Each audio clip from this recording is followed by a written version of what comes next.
Hey, what's up? What's up, everybody? What is going on? Glad to be back. Hey, look, we're experimenting, trying some new things. I got Technotronic up in here for the intro, you know what I mean? And I got a great panel to back it all up. With that being said, let's get right into it. Welcome to episode 28. We're going to talk about did the console mishaps and backtracks make cloud gaming even more attractive? We're going to talk about Serious Sam 4 a little bit more because I think people have overlooked how big this game could possibly be. We'll talk about Stadia Premiere and Best Buy and a whole lot more. But before we get into all that, with no further ado, let me introduce the panel. First and foremost, we got a special guest today temporarily, but we're going to utilize them as much as we can, as fast as we can. His name is Chase of Stadia Talk. What's going on, Chase? I am good, MM2K, aka Stadia Dosage, my friend. How are you doing? I'm doing fantastic, man. How's everything been on your side? Life, man. I can dig it. All right. And next we have one of our permanent members who I don't know if he was getting into fisticuffs while trying to pre-order his PlayStation 5. He's yelling at people, get out my way. But we got our short-voiced panel member, Eddie Player One. Eddie, how are you doing today, man? How's it going, man? I'm surviving. You guys can see by this deep voice. I woke up very early, and I sounded like, I don't know if you guys know MMA, but a little bit like Anderson Silva. Yeah. I was like, hi, everybody. This is me this morning. Oh, poor Eddie, man. He lost his voice. So were you getting into like mob warrior style fisticuffs for the PlayStation 5 pre-order? What was going on, man? Nah, I think it was of disappointment from what we saw yesterday. But yeah, we're there. I'm there with you. And again, depending upon we're going to do something different. I'll talk about it later, but we're going to talk about that today. Just I don't know in what portion of what we present today, but yeah, I'm with you there, brother. Last but certainly not least, our other panel member, co-host of SML on Saturdays, the homie Project Storm. What's going on, Project? Is your voice intact? How you doing, man? Hey, man, nah, man, you know my voice. hey, yo. Hey, I'm tired as hell because I stayed up for this RTX 3080 and didn't even get that mug, man. I was too slow on the draw. No, I did think that somebody was going to try to stealth launch one of these cars at midnight, and then so my whole sleep schedule's jacked up because I was excited. You know what I'm saying? And so I learned that it was going to launch at 6 a.m. Pacific time, 9 o'clock Eastern time. So I had a little bit of work to do with my job, man. Did that work, got done at 10 o'clock, and there was like a gigabyte card. I do EVGA, you know what I'm saying? So I passed on it, man. I passed on it. I'm waiting for that next wave to come on in, but I will be grabbing that 3080, and I have another announcement to make at some point regarding my build. So I'm excited, man. Just a little tired. That's all. Mm-hmm. Yep. Shout out to everybody in the chat. We got Keith McDermott. We got Alec Kazam. We got the homie JXR, man. JXR fighting that good fight for Xbox, man. Big ups to him. He says, bet MM2K is going to spin the Sony lies into a positive and make it seem like Xbox is the villain in all this. Hey, bro, I tell you, do this for me, man, because you keep putting money on the wood. Now, where I come from, if you put your money on the wood, it's all good.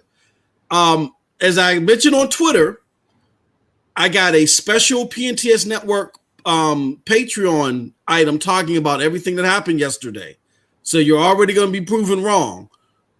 Why don't you drop, just drop, I don't need your whole 10. I don't want to take all your lunch money. Just drop $3 in the Patreon. You can listen to the video, and then you can spread how unbiased I truly am, good brother. But I'm glad you're here as always, man. We got Devontae Williams in the house. Alec Kazam. Hey, Alec Kazam, he was representing last night, man. I appreciate you, man. And here, I want to say this, y'all, because people have messaged me behind the scenes, and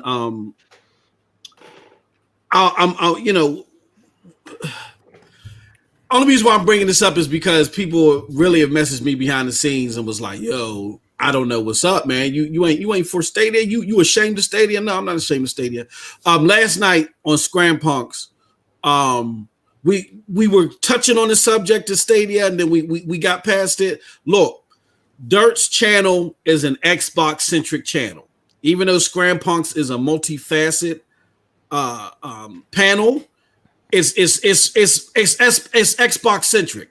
So when y'all come there, y'all might sometimes get the fury of the Xbox people. You know, just because it's all in good fun and all of the stuff. It's in the nature of the channel. But I know I've had people. I'm not going to name any names that normally come here like, what's going on, man? You know what I'm saying. But I just want to lay that out there because I got a lot of that this morning. But it's all in good fun. That being said, man, we got some great topics today. Let's get right into them. First and foremost, with no further ado, console blunders. Is this a win for cloud gaming? I'm gonna start with Chase because I know Chase talked about this yesterday with the homie Storm, and I think who else was there with you, Ray brother? and Lee. Ray and Lee. Okay. Yeah. Can you give us your thoughts on this? I mean, look, the fact of the matter is, Chase, and you can elaborate whether you agree with any of this or not, that people feel that the consoles have kind of like let them down as far as like innovation or whatever the case may be. People were all banking on PlayStation to really like slay it to Xbox, and they came out and they were punching down and they fizzled. You know, even though I still think they had a good show, people feel like they fizzled. But at the end of the day, it wasn't in hardware performance that we thought we were going to see for our extra $300, $400, $500. So what are your thoughts on all this? Can you like kind of refresh people on what you talked about your show and give your overall thoughts on what this could mean for cloud gaming? Yeah, I mean, I think it's an opportunity. You know, I think it's an opportunity for any of these cloud gaming platforms to come out and potentially show that they can attract some mind share. Now, you know, on the Stadia side of it, because that's, you know, where I'm going to kind of focus this a little bit.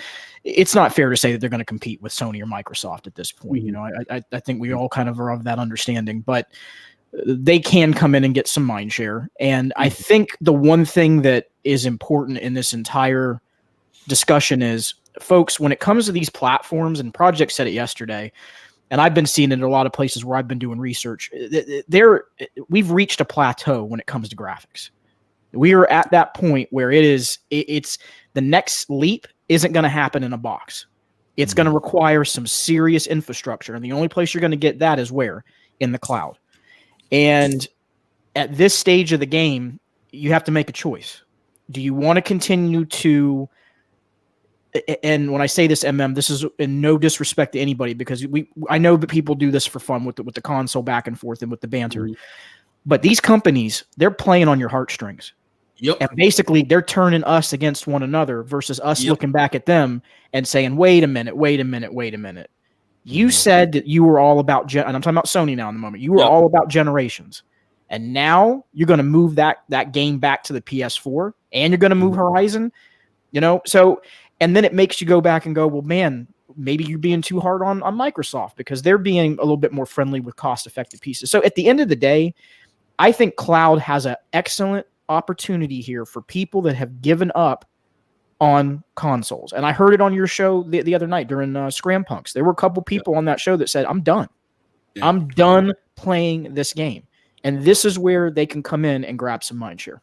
Yep, absolutely. Well, Eddie, you still need a voice break or can you go a little bit now? I'm good. Okay, go ahead, good brother. What are your thoughts on this? I will just share that, in my opinion, and I want to just run a quick poll before we start. What was this next gen about for you guys? Start with you, What next gen was for me is enhanced gameplay. I know I'm outside of the circle there, but it was enhanced gameplay. Project. It was about giving us that next level of gaming, man. Like with the 2020 console launch, everybody anticipated, man. We talked about this 15 years ago, Eddie, me and my friends, man. And we thought that 2020 was going to bring us that groundbreaking technology to finally just wow people and blow them away, man. And I'm just not seeing that right now. Chase? Mine was two. So mine was new assets and new mechanics in games, and the other was enhanced frame rates. Because I've always kind of known that we were at a stopping point with graphics, but yeah, that was mine. So it was great to hear from everybody, but guess what, bitches? This, what you're expecting with a PS5 digital, PS5 with disc, Series S or Series X, the only difference that you're gonna get from what we have today, it is number one, ray tracing, and number two, loading times. Every fucking thing right now is gonna be the very same it is on this current gen, except a few things like the new assets, as you were saying, Chase, maybe. But for this very first 2 years of this gen, it's gonna be just ray tracing and loading times. That's what they have been selling the whole time. Yeah. They have been the PlayStation when they were announcing it's all about that SSD. That SSD will improve graphics, but when they were demoing that Spider-Man years ago, saying, "Yeah, look at the loading times of this." So I know we had our expectations very high and say it's 2020, it's the future. We might have 8K, but no, the beginning of this generation is going to be just about loading times and ray tracing. Well, can I ask a question? I'm a little bit confused on that because wasn't it Microsoft that came out? And again, I'm not a Microsoft person. I'm just speaking to what I remember seeing being on the outside of the ecosystem. And I remember Sony, because I follow Sony at least more religiously than I do Microsoft. They had been talking about wanting to enhance frames, and from my understanding, MMM Project and Eddie, you couldn't do 120 frames on these previous gen consoles, right? Well, not in the way that it's supposed to be done. You know what I'm saying? Like the Xbox One X was capable of 120 hertz refresh rate or whatever, man. But there was limited games for it to take advantage of the technology. I don't see anybody putting footage up there of it. It's sad. Okay. Yeah, they have the what was that, the FreeSync 2 technology, but it was very limited. But to that point though, if Chase, go ahead and finish your point. I'm going to follow up. Go ahead. No, the only reason I said that is because I think for me, right now, because we saw this last night, me and Project, I mean, you've got 4K TVs with FreeSync right now that are as low as $600. Yeah. There's an LG Nano cell that I'm looking at right now that is, I mean, cheap. So you've got the capability now where if some of these games, and again, this all comes down to, and I don't know if this is what you're going to say, but it comes down to the developer and the publisher. They've got to put the love in the game. If they don't put the assets in there, then yeah, y'all are right. It's just going to be the same old, what we've already been facing. But if the commitment is there, then we'll see. That's what it comes down to for me. I think, this is a fight for a lot of us hardcore.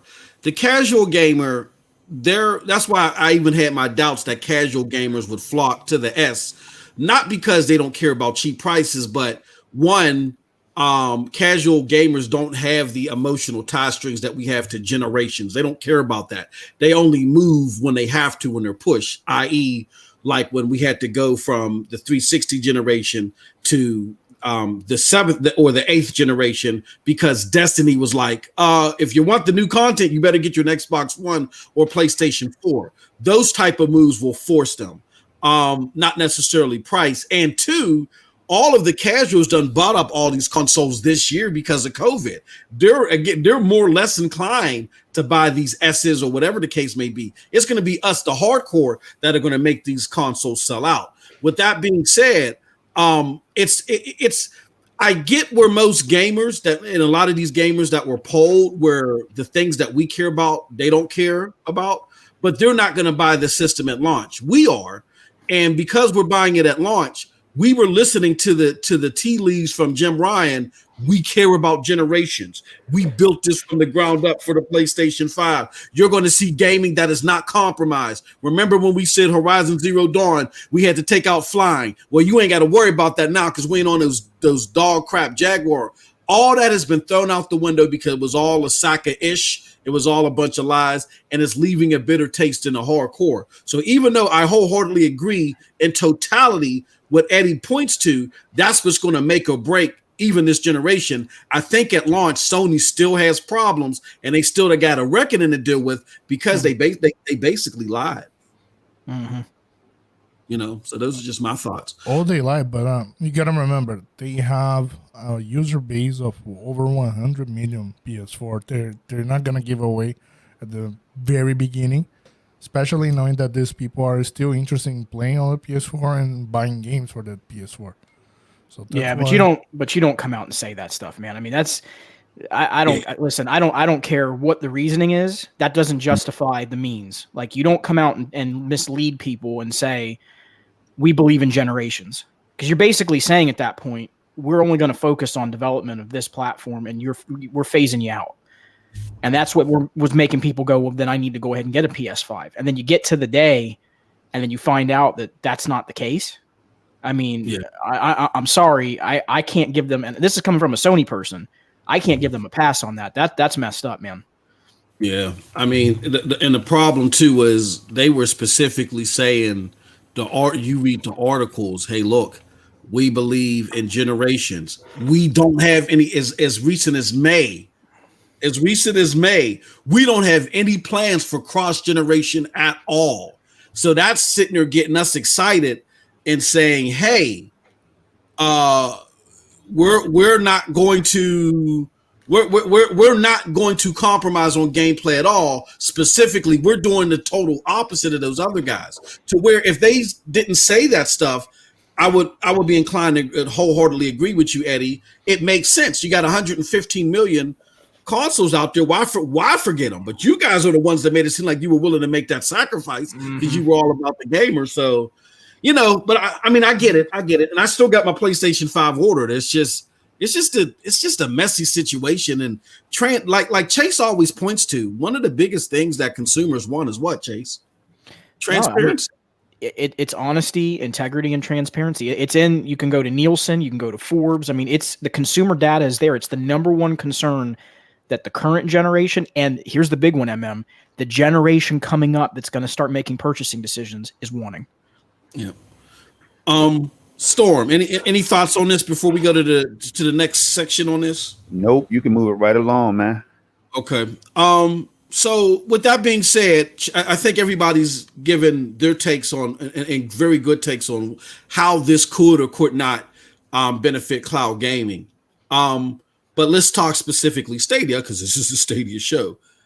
How can Stadia capitalize on this? Like, if you're in the and we do this all the time, right? Because we got some PR stuff we're going to talk about. I'm just trying to figure out when. But if you are on that PR board, what are the type of ads that you're sending out? I'll start with Project this time, and then we'll work our way back. Project, Eddie, and then Chase. Well, thank you. You shouldn't have.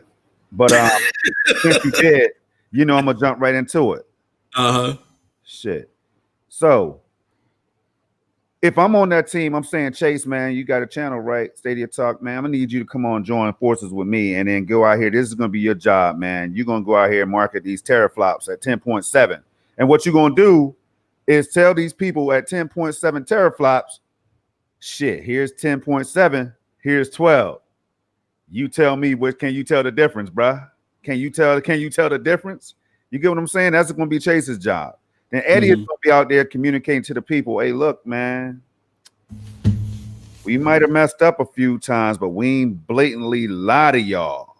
Not like Sony has done, not like Microsoft has done. You know what I'm saying? We haven't had to delay a first party exclusive or anything like that, right? That's going to be Eddie's job. Just go out there and remind people of that. You know what I'm saying? Like, yeah. And then all you're going to do is demonstrate with live gameplay footage. This is how Stadia works. This is how quick it is to get in the game. When I get disconnected from the game, I jump right back in. Hey, this is how much hard drive space. Oh, do you even see a hard drive right here? Like, that's going to be your job. Stuff like that Stadia can use to its advantage, man. So if I'm the head of that whole team, that's what I'm going to be doing right there, MM. And that's just a part of it. That's just page. That's first paragraph out of 1,000 pages. He said out of 1,000. Yeah, I can dig it. Eddie, what are some of the main points you're hitting at if you're in the Stadia PR room to try to capitalize on this? If I am that guy that supposedly are working for Stadia and looking at Stadia content, and supposedly working for marketing and thinking on a strategy for Stadia. But still praising Sony more than anything, though. Oh, did I say that out loud? God damn. Golly. Don't boot me off. I'm sorry, Eddie. Go ahead. I think cloud gaming is an excellent shape. Especially, we saw the games. We saw the potential of these games. We saw how big these games could be. And most importantly, none of the things that we saw, of course, we saw some ray tracing here and there, but none of the things we saw, it is something that the Stadia was, damn, we lose. There's no way we can do this. We're going to be putting on the back seat. Like, yep. I feel like Stadia, specifically talking about cloud gaming and Stadia is a very well positioned place to take advantage of what the beginning of this next generation is going to be, especially now that Stadia is supposed to be on the retailers, as you did that video, on Stadia on Best Buy. I know that there's positives and negatives on it. Yeah, absolutely. But I feel like cloud gaming is looking to have a brighter future right now. Yep. Chase, your thoughts, but I want to precursor with this. I'm going to trip you up. Okay. There was that game industry. Was it GameIndustry.biz where they were talking about that in 2025 they expect cloud gaming to be at 8 billion. But gaming overall will be at 200 billion. So if that's the track that we're on, they're going to make money, but they're not going to be at the big boys table just yet. So with all that being said, to help close that gap faster than those type of projections, what are you going to do? Well, one thing with that larger number is more than half of that number accounts for mobile gaming. So you got to shrink that number even more when you're talking about console and PC. But as far as the what I would recommend, I think there's some short-term wins. And I think the big one that they could hit on right now, and I'm going to tell you, think about this visually, all three of you, if you saw this billboard. It shows a person in the queue at the store, and then there's a little blurb that says, "We're all out of consoles." And then down below, the billboard says, "But not Stadia." Tell me that that's not an effective ad. Tell me that that's not going to speak to somebody. Oh yeah. There's little things that they can do that are short-term wins. And I think another big one that would be another short-term win in the moment is, again, go back to what the bread and butter of this platform is. Show those prices of these consoles. They're now out there. It's not innuendo anymore. Show that Series X, show that PS5, and put that price up on the billboard. And then compare it to what Stadia is, a $0 price point. Put Cyberpunk underneath of it, and then add it up. One's going to come to 70, and one's going to come out to 570 or 470. Yep. That speaks for itself, man. I mean, I just they're not going to look. They're not going to get some of these games right now. We know they're not going to get Call of Duty and the others. So it's not realistic to even go down that lane. What can they do in the moment? Those are the short-term wins, and if they can do that kind of stuff, and Project and Eddie, they can capture 100,000 people here and there. I'm not expecting to get millions. That's not going to happen right now. But they can capture some people. And here's the deal: the people that are the PlayStation enthusiasts and the Xbox enthusiasts, when they get on this thing, and if Google's doing all the right stuff, they're going to go tell their friends. They're going to go tell their buddies, and then it's going to spread. That's the next step. We jumped on as the tech enthusiasts. Now we got to get the console enthusiasts on board. Yep. Yeah. Speaking of that, man, when you touched on the prices, I had to go and just shout out to Chariot, man, in the chat right now, saying that these PS5s are going for $1,000, man. Like that's another thing, Chase. They can add. You can add that to that picture, that caption or whatever, man. $1,000 hardware RTX out there going for more than that right now. Yep. You know what I'm saying? Somebody even put one up there for over 60,000. Wow. So you don't have to deal with this anymore. The scalpers and all this stuff, man, and the limited quantity and all that stuff. Man, you could just throw that out the window. When you're rocking with Stadia, everybody's on the equal playing field. We're fronting the cost.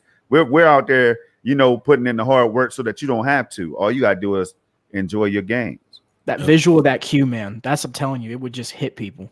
You don't have to wait in a COVID type of environment to line up and get your console. You know what I'm saying? You don't have to wear their mask to play Stadia. You know what I'm saying? Like, it's just simple stuff like that they can capitalize on, man. Now that we're talking about it, they please capitalize on it, Stadia. Please. It just makes sense. I mean, I'm done. I just had a brain waffle. I don't even know what the hell that means, but I had it. I had a brain waffle. maybe a tasty thought. I had a brain waffle, right? Okay, so the Premier Edition, y'all. I'm gonna ask Eddie this first if he thinks this is a good idea, and then whoever else after Eddie wants to take it, go ahead and take it. Okay, so they're coming to Best Buy, right? So why not? Because we know consoles are going to be sold out. Look, regardless of what I think about the S or what the X, the G, the Y, whatever they put out there, them mammy jammy just going to be sold out because the hardcore is going to gobble them up. They're ready to go into a next generation despite all this bullpucky that we experienced yesterday, right? So to Chase's point, you have an ad to where there's no consoles left, and that's going to be a real life experience. So why not have a kiosk, a Stadia kiosk, where you're playing Gods and Monsters early or something where you're playing it early, and next to that kiosk, there are no consoles. There might be a couple of Premier Editions, but there's just racks and racks and racks of Stadia Premier cards. Get your first month free. There's just racks and racks. And they're like, how does that work? You can go to stadia.com pro gamer setup and you'll get all the information. Somebody can be at that kiosk, explain it to them. Do you already have a PS4 controller at home? They have to have a rep with the red shirt on or whatever. Yeah, have a rep with your red shirt and everything right there. Yep. You got a PS4 controller at home? Yeah. Okay. Then just take this card and let me give you an example. Then you have like a little set that explains, that has like little, a photo slide or whatever, nice little photo slide, appealing photo slide that just shows somebody just going to stadia.com, signing up in under 3 minutes and boom, playing their favorite games on the go or on their PC. And to Chase's point, you may not take over millions, but you're snagging the hundreds of thousands that could be vital, that could get in front of your console and your system before they go on xCloud, and they can say, oh, this is what cloud gaming is supposed to be. See, right now, Xbox is doing a better job of doing that because they're reaching more people with their advertisements, and they think that their dog shit platform is the way that the cloud gaming is going to be, and they ain't got to go nowhere else. And I think Stadia can really jump ahead of this curve and do a little bit more. Hopefully they'll have kiosks and all that stuff so they can show what cloud gaming is really going to be. Now, with all that bibble babble and all that said, Eddie, what are your thoughts? You think it would be good to have a kiosk, or what would you add there as part of the advertisement at Best Buy? You landed perfect. From that, I was just say, please tag someone on Twitter and say, hey, use this idea. Do it. Mm-hmm. Yeah, because that's a perfect example of PR. Like they don't even need to do anything in terms of technical wise because the trial is already there. So it's just putting a billboard saying Stadia is free. Try for 1 month, and even play this exclusive demo of this game. Just using your Gmail at your home. I know you are here for seeing video games, but you don't even need it to be here.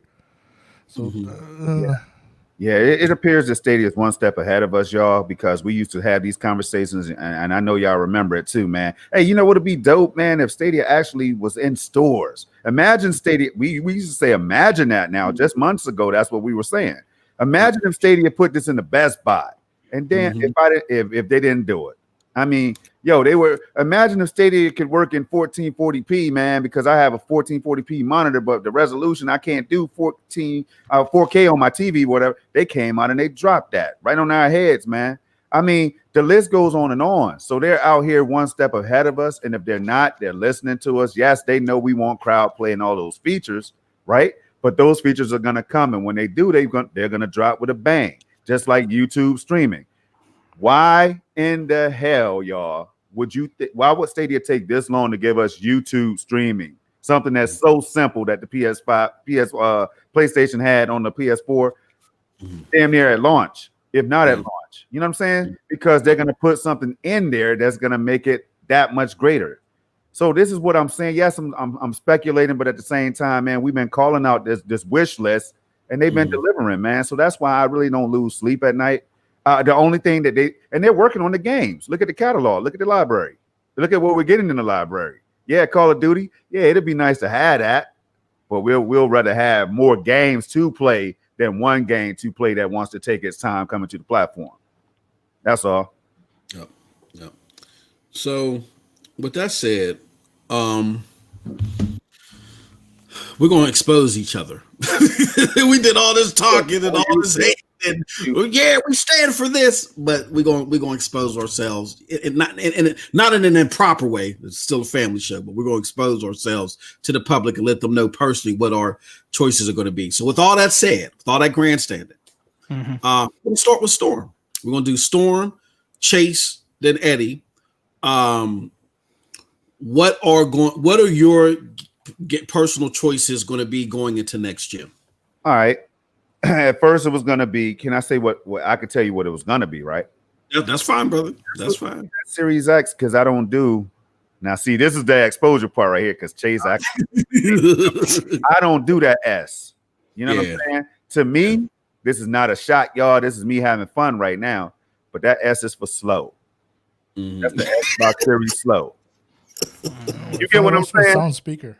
I'm on that Xbox Series Extra. I want all that. Give me all the goods. I want the highest frames possible. Why the hell am I compromising in 2020, man? Don't make me throw this damn pen, man. I'm gonna throw this. Hey, yo, what I'm trying to say to y'all is I'm tired of it, man.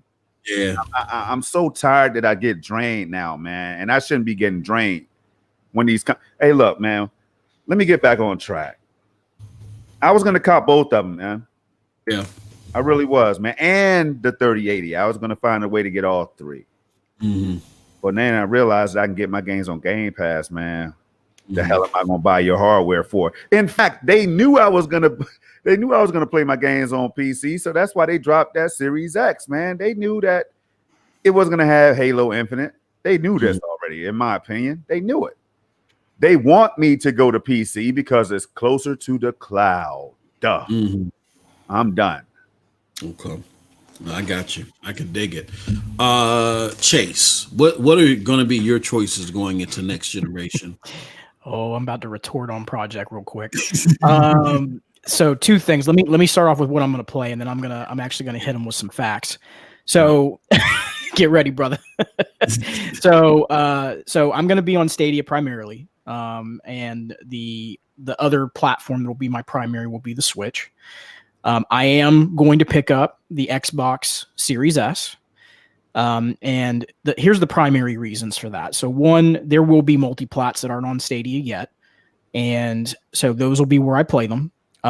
Two, there's some Xbox exclusives that I am wanting to check out, such as Gears, that I haven't played since I got away from the 360.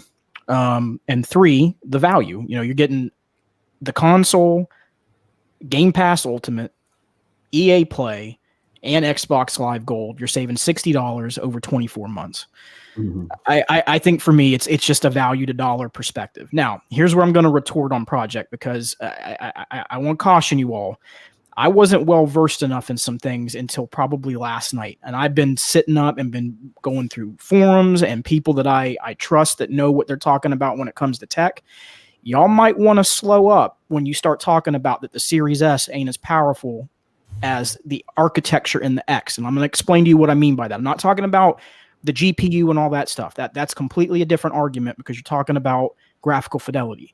It has the same CPU and it has the exact same SSD minus the storage. The only difference is that GPU and the RAM. The RAM can be offset in some instances with the SSD with some of the actual assets that are in there. All right. So the reason I'm bringing this up is I wouldn't go down the route of saying that it's slow. What I would say is that if you graphically don't care about native 4K or you don't want 8K, then it might be a console that you can consider.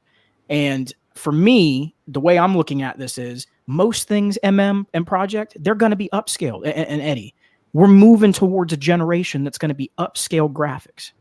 That native is going to start becoming more and more of a, how do I say this, y'all?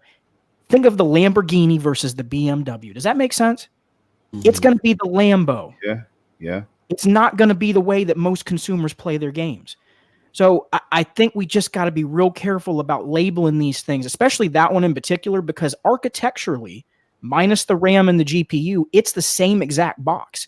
It can run the assets the same and the mechanics the same. What it can't do is it cannot output the same graphical fidelity. That's the difference. All brother, right, listen, man. I went to some places that know what they're talking about, brother. Let's have some fun, man. You're gonna handicap my gameplay ability. Now, even PlayStation got this one right. They just took the disc drive out, the Blu-ray disc, and said, "Hey, man, we're gonna bring this down to $100 less." But y'all can play the same. But we're playing with a big boy right now. You know what I'm saying? Let me ask you a question: is that because of graphics? Is that because of the graphics? Hey, man, it's because, well, graphics matter. It's a big part of the whole experience. You know what I'm saying? Well, I understand, but that's what I'm saying. But that doesn't mean that it doesn't run the game the same. It just means the fidelity is different. Yeah, I get what you're saying, but man, again, why put limitations on these things? Okay, I get it for the price. I know it's a different price brackets, right, Chase? Yes, it's a different price brackets for people to jump in, and I get all that. But man, get up out of here, man. First of all, what they need to do is give me that $1,000 Series Z. I'm saying it's consumers out here like me. This is why I get pissed off, man. What about the consumers that do want to pay that money? Y'all go get that. Make $100,000 of those consoles. I mean, damn, if you're gonna do it big. Nintendo, Sony, and Xbox. Do it way big for the people that want that. Then it might entice more people to scale up, not down. I'm done, man. Well, just to add to that real quick, I will say that at launch, I agree with Chase that it's just going to be a graphical issue. But the thing, I've been talking to actual coders and stuff, Chase. The Series S presents a serious VRAM problem. The VRAM is lower than they were hopeful for, because of the gameplay innovations they were looking to do, because of the new SSDs. The new SSDs, I mean, it wasn't all bullpucky from PlayStation. The new SSDs would allow some type of new gameplay implementation. And then because of the Series S's virtual RAM is so low, when we're looking 3, 4, 5, 6 years in advance, that thing is going to be obsolete. So what they're hoping is that Xbox is not going to force them to limit what they can produce, because they got to produce by the lowest common denominator. That Xbox is going to sit there and say, okay, you don't have to build your game to work on the S natively, because in 4 or 5 years, the S is just going to be a streaming box. But if they still have to develop for the S natively, they're going to be SOL because of that VRAM. Man, what they're hoping for, I'm sorry, respectfully, man, what they're hoping for is for you to play that Series S, get into that ecosystem, get into Game Pass and all that, and all the bells and whistles, meat and potatoes, right? And then what they're going to do is try to ease you over to that cloud at a discounted. Yeah, that's what. You know what I'm saying? The problem is, Storm, is that the question is, when I make, let's say Gears of War 6. Say if that comes out 4 years down the road, do I still got to make it to work natively on the Series S? If I do, that's going to F some things up innovation-wise. And that's what I'm saying, man. That's the problem. That's the issue that they're running into. I guess. Well, I just want to. So here's what I'm going to say to it, and then I'm gonna bow out. But I'm going to just say this. I think we got to wait and see on a couple of things, because there's some people that know on the SSD side of it, of what they're using with this, that there are some pieces within the SSD for both systems. And this isn't Microsoft exclusively, so I want to be clear where people don't think I'm fanboying on Microsoft or fanboying on Sony. I'm saying across the board, these SSDs have the ability to take away some of the to take some of the offloading on the RAM away, where they can actually produce some of that load on the SSD. So that might be how, and I'm not saying that's what they're doing, we don't know, but that might be how they're going to get away with some of this going forward, is they use some of that SSD architecture to help with some of the memory logistics, basically, right?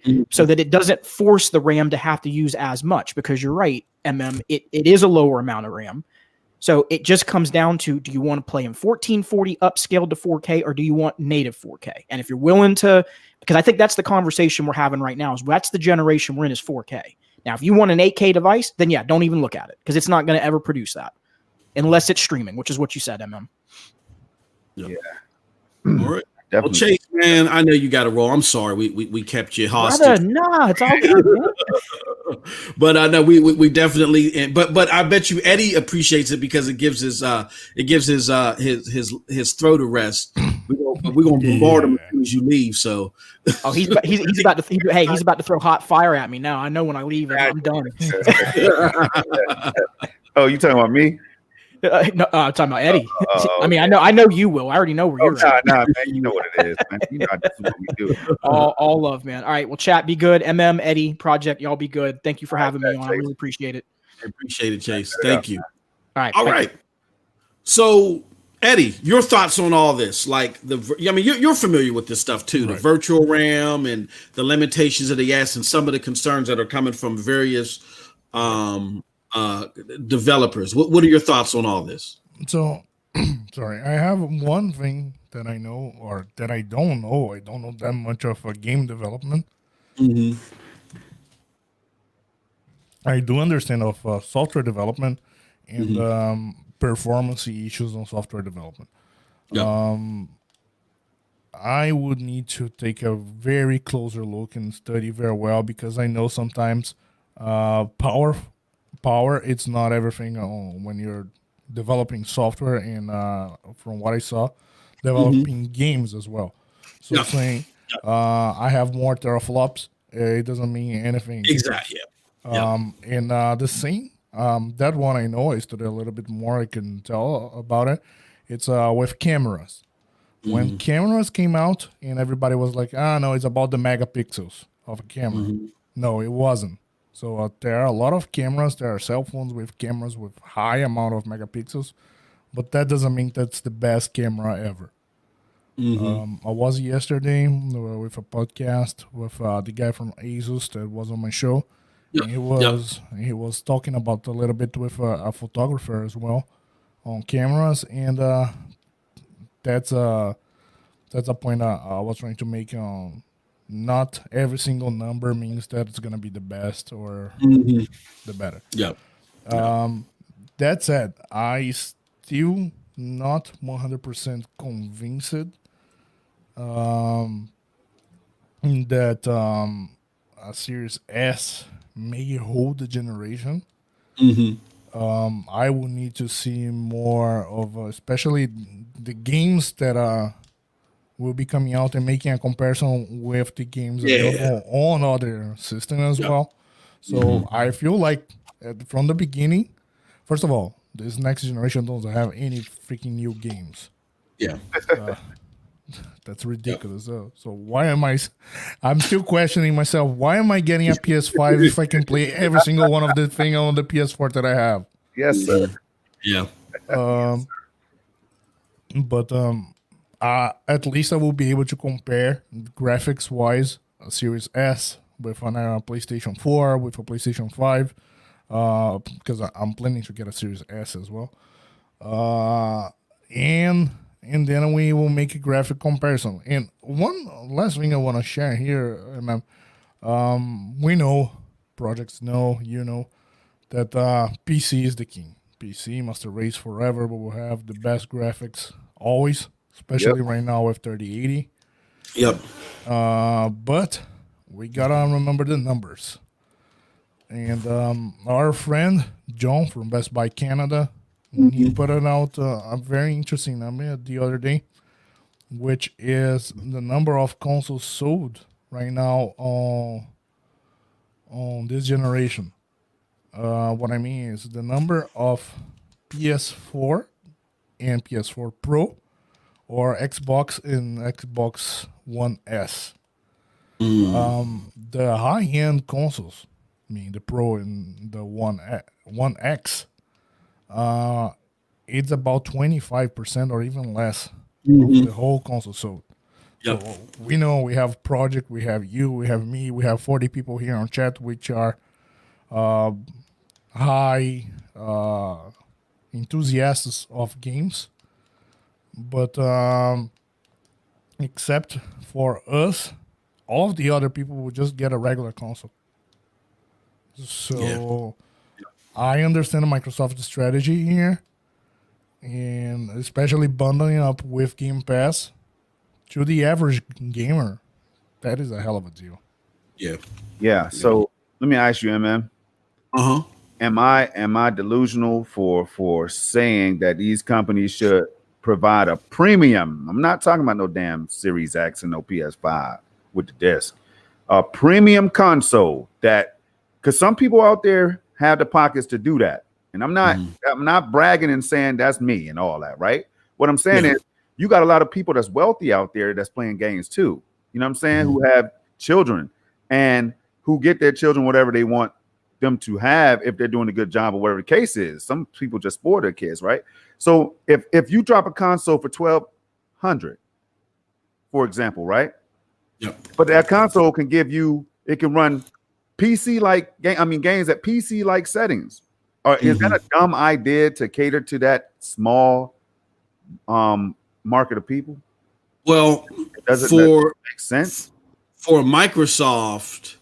I mean, I get it. There's the plug and play factor into it, but Microsoft is looking at the yield of the rate of returns, the yield of return, rather, the profit yield. I'm sorry, is the correct term, on what they would get for that, opposed to what they would have to charge. So if you're talking about maybe a system that is a consistent 4K, 120 frames per second, all of that, man, they got to look at that and they got to say, okay, if we build these, how many can we build and how many people are going to buy? Of course, you're not building millions of them. You're going to gauge. But there's an acronym for that. It's called ROI, which stands for Return of Investment. The amount of time that we spend on R&D, research and development, and then production and making those, and then selling just a few units. If they are trying to brand themselves like we have the most powerful console ever, and then putting those things out, that is a brand strategy. But looks like every single one of these companies are going to, no, I want a lot of people to get my console and play my games. All right. See, now what you're talking about, Storm, it's not, I don't think it's crazy. I just think that it's against whether it's right or wrong, it's against Microsoft's MO. Microsoft, at the end of the day, bro, they want to get out of console gaming. Brad Sams alluded to this last year when he was talking about the possible Series S bottlenecks in that one video that I had, that they were hoping that the Xbox, that xCloud would be the Series S, because people were complaining, we don't want to develop for the Series S. It's going to bottleneck all the crazy stuff we want to do next gen, right? So they thought the xCloud was going. They wanted, and then that's why Phil Spencer was out there saying, I ain't got to sell you a console. He's doing that now just out of shell shock. The only reason why we got the Series X is out of shell shock. We got the X and the Series X because he no longer wants to be in a campaign where Sony or anybody has a more powerful console that has scored him.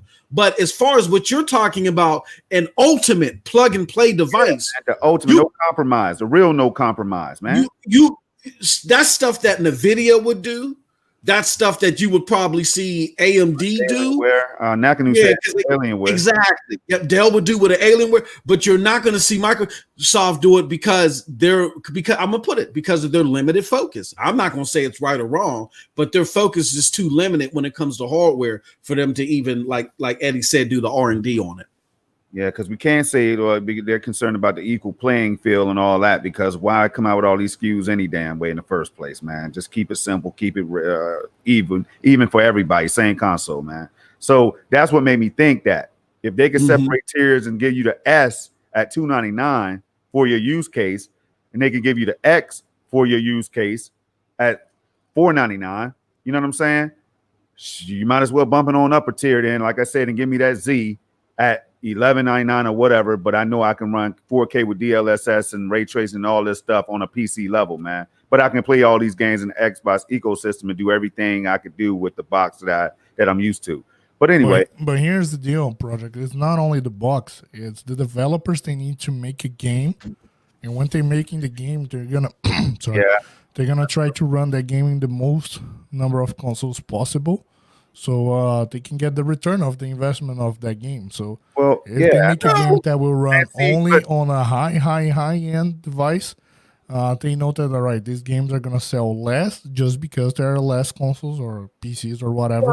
And I'm confused, Eddie, because we're living in that world right now where developers are still dealing with that. That's why I'm just like, you might as well go ahead and step it up. At least give 100,000 people what they want. Well, to that point, let's just say, I don't know, the next Call of Duty, the Cold War II or whatever it is. If there is said console like how Storm mentioned, and you develop it at 4K 120, if you make that possible, you're just scaling it down because they're doing the same thing for PC. I mean, PCs with Titan cards in them, you know, they're already got that type of development going. You just scale it down. But as far as making games specifically for that console maker would have to green like that, you know, like TurboGrafx. That would be like the TurboGrafx type thing. But but for third-party games, they could still do it. But it's just a matter of who that's a console maker would develop a type of box. We had Steam try to do that a few years ago, right? Remember? And then that fizzled. So yeah. Well, one advantage for Stadia is that they don't have to worry about all that. Exactly. Exactly. Beautiful thing about Stadia. So. Yep, absolutely. But no, great discussion nonetheless. I loved it. Any final thoughts, guys, before we get off of this whole console mishap that could help cloud gaming? Any final thoughts? Nope. Let's go. All right. So next we have on the docket Serious Sam. All right, I'm going to do this because and this is something that's a personal, I don't want to say gripe, but a personal concern of mine is that I think we, even in the Stadia community, I think we're sleeping on Serious Sam. I truly do, because I was talking, and this was influenced by a conversation I had with Storm. So I'm ratting on you, Storm. So me and Storm had a conversation a couple days ago, and he said, Moss, he said, bro, you weren't capping, man. That Serious Sam looks fantastic. And I said, bro, I told you to watch that video decades ago, man. And there's a lot of people, a lot of y'all that are watching this that have not watched Serious Sam. I want y'all to take a look at this while it's playing in the background. This is Serious Sam, the Pope Mobile gameplay. And I might have to play this again on Saturday at 4K or something, bro, because this here is so good. And I'm not saying, it looks good right here. Exactly. Oh, yeah, I know. I got you. And it's that good, bro. We're not doing it justice. I got you. But when you see this, like a lot of times when I'm talking to my Xbox counterparts, mainly they're like, oh, Stadia is trash. And now what I've been asking them, I'm like, show me a game that Xbox came out with this year that looks better than this, what you're about to see. And they can't find one. it ain't grounded. So Serious Sam is and I'm not saying it's the best looking game out there. It's not on a God of War level, but they seriously made some enhancements to this game. And while you're watching it, I want to show y'all this. Let me pause this for a little bit. Let's do this. Can I do a little something like, oh yeah, let's do this. I want to do a little something like this, where I show y'all the requirements. Now here goes a tweet that I sent out earlier where I was just like, who was it, Eddie or no, it was Storm. Storm said MM2K, go look at the requirements for Serious Sam 4 on PC. Yep. And the minimum requirements are a 4-core processor, 2.5 gigahertz, 8 gigabytes of memory, either a 780, 970, or 1050 card, or an AMD 7950, blah, blah, blah, blah, with 3 gigabytes of virtual RAM. So half of less than half of the virtual RAM that you're going to get in the S. DirectX 11 and 40 gigabytes of storage. Now, y'all might be saying that's that ain't too much, but those are the requirements on 720p 30. Just think of 720p 30, that's what you need. Here's what they expect you to have in order to play it the way they intend you to play it. You need an 8-core CPU at 3.3 gigahertz. You need 16 gigabytes of RAM. You need NVIDIA GeForce 1080, 2060, or AMD Vega 64 or 5700. You need 8 gigabytes of virtual RAM. That's in the Series S. This is what you need now prior to next console or next generation. You need DirectX 12 to play it the way that they want you to play it. This game is packing some serious punch, y'all. Do not let these Xbox naysayers, because I'm not hearing all this hate from the PlayStation guys. It's the Xbox. Don't let these Xbox naysayers who have been sent out and been indoctrinated by Phil Spencer tell y'all otherwise. This game is serious. So with that being said, with me giving it its just due finally, I'm going to play this Pokemobile gameplay. Play that. And I'm going to pass it to Storm, and then we're going to go to Eddie. What are your guys' thoughts on the potential impact of a game such as this? Man, the trailer looks so good. I don't even want to disrespect it. You know what I'm saying? Now, it's looking a little choppy for me. I don't know about everybody else, but it's definitely not that way. No, it's not. Okay, it's not. Check it out. The game is you could look at it and tell they stepped it up from the Serious Sams that we're playing on Stadia right now to this. That's day and night. Yeah. This right here is looking like something that's next generation. You got the chaos that's going on.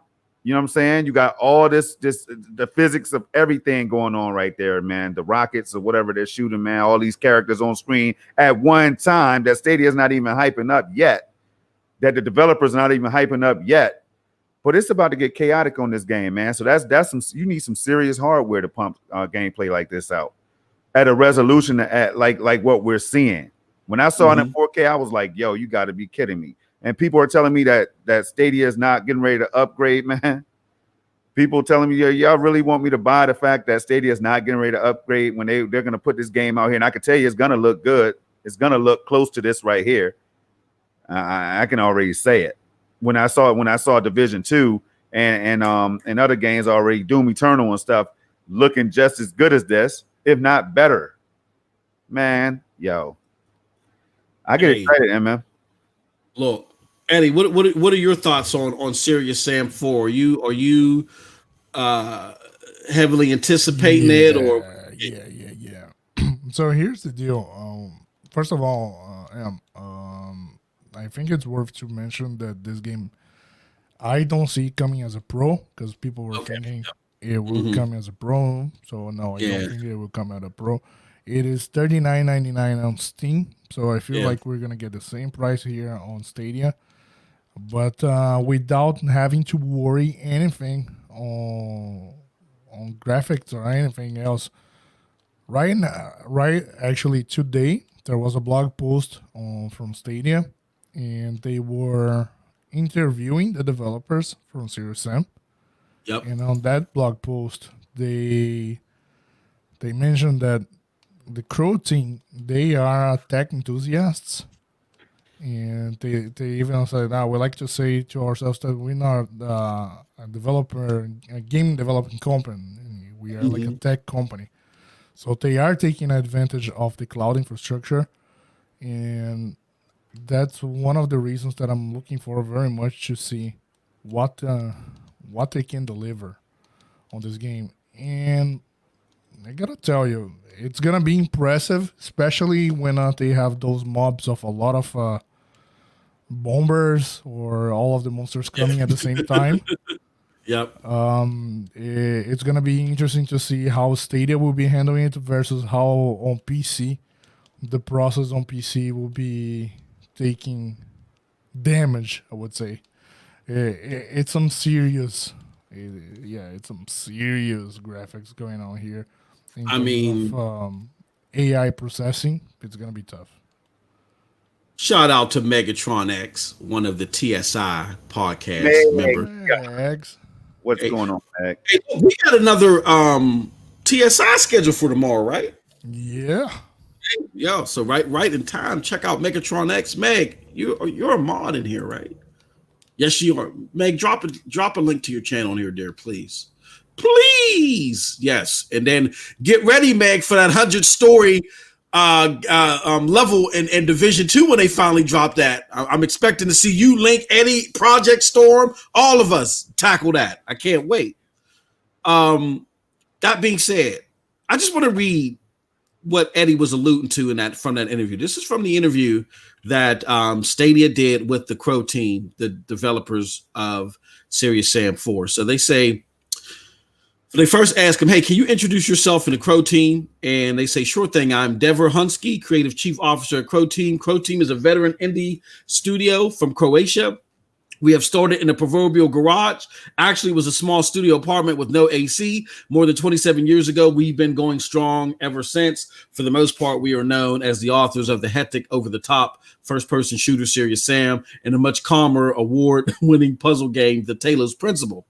So then they asked him, what about Stadia makes you excited to bring Serious Sam 4 to players? They say we aren't just a game development company.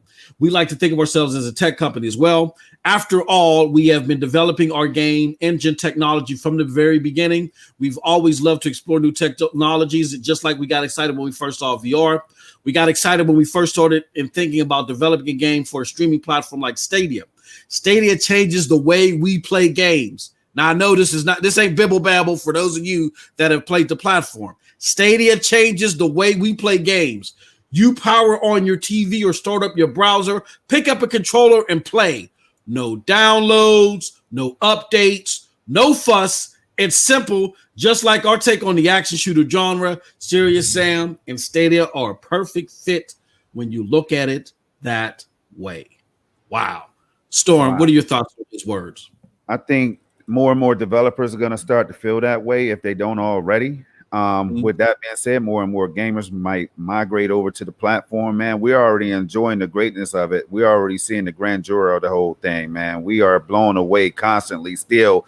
Since November, many of us are still blown completely away, man, when we play Stadia.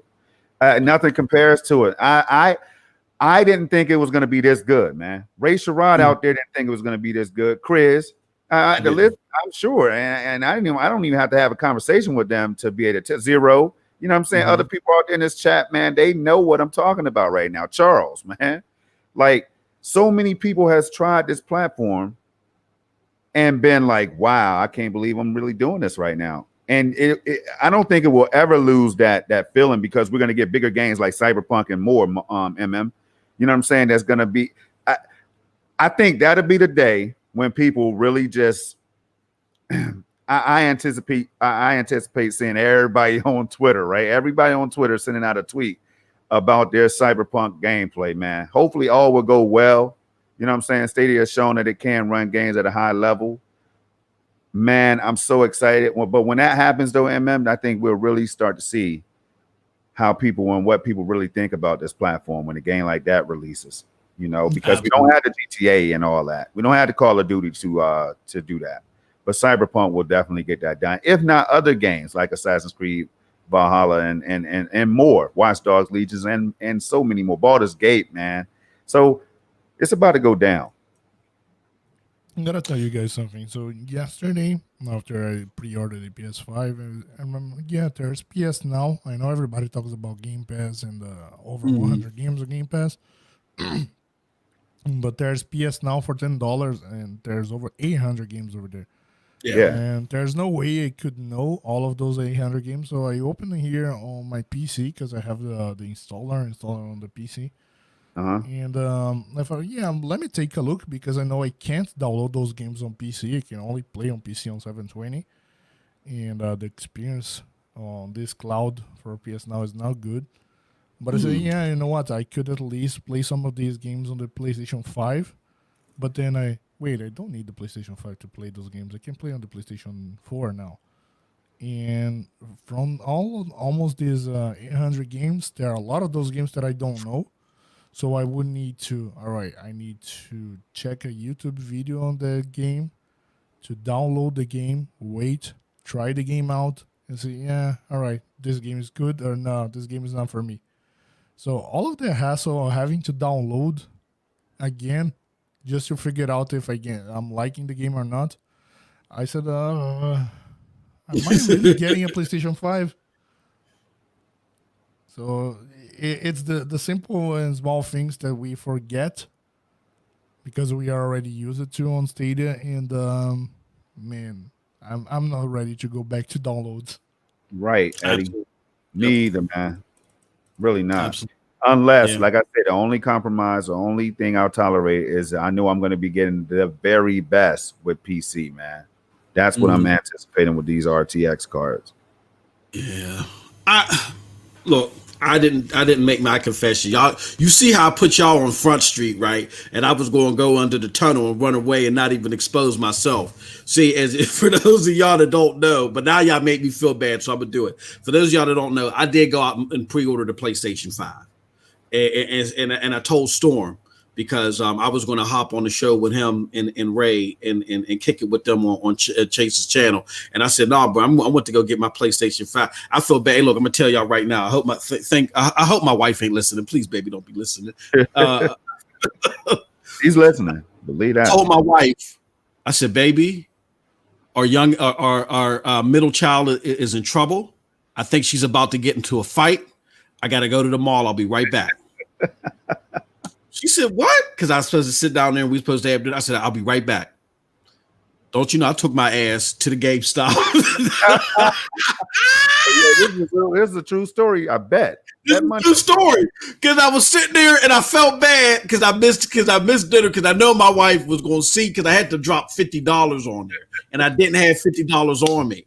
And my wife ain't play. Look, y'all think I be playing when I'm saying she be breaking my jaw, cracking my larynx over this cash for these games. Hey, man, I knew she saw that $50 charge, right? So I gotta watch what I eat, right? I'm gonna finish up. So I knew that I was ass out for dinner. So I just pulled over to Wendy's after I dropped that $50. I said, I'm in trouble. I said, let me just go get me some spicy nuggets and some fries. And I text Storm back and I said, "Storm, I can't make it. I'm out getting this PlayStation 5. Did you get it? He was like, "Hell yeah." Yeah, I got it.